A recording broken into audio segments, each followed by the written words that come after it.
రేపు వెరైటీగా అనిపిస్తుంది. మొన్ననే కాలేజ్ అయిపోయిన ఫీలింగ్ వస్తుంది కదా.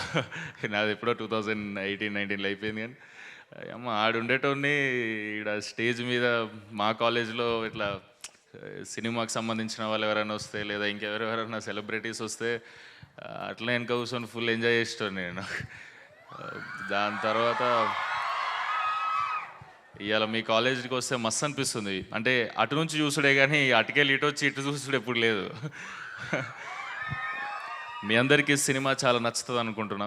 చూసినంతసేపు ఎంజాయ్ చేస్తారు. ఫస్ట్ టైం భద్రకాళి బ్యానర్లో ఏ సర్టిఫికేట్ కాకుండా యూబైఏ వస్తుంది. దీనికి ప్రాపర్ యూబైఏ ఉంటుంది. మీరు ఫ్యామిలీని తీసుకెళ్ళొచ్చు, అంతే ఎంజాయ్ చేస్తారు. గ్యాంగ్ని తీసుకెళ్ళొచ్చు, మీరు అంతే ఎంజాయ్ చేస్తారు. మీరు ఎవరినైతే సినిమాకి తీసుకెళ్తారో చాలా బాగుంటుంది అంటారా అని, ఆ తీసుకెళ్ళిన వాళ్ళు ఎవరినైతే తీసుకొస్తారో వాళ్ళైతే డిసప్పాయింట్ కారని నా ఫీలింగ్. అండ్ మీ అందరి మనసులో ఇది ఉండిపోతుంది అనుకుంటున్నా. అన్వేష్ అనే క్యారెక్టర్ చేసిన దీంట్లో నేను. అన్వేష్ మీ మైండ్లో కూర్చుండిపోతాడు అనిపిస్తుంది. అండ్ చాలా రిలేటబుల్ వైబ్లో ఉంటుంది.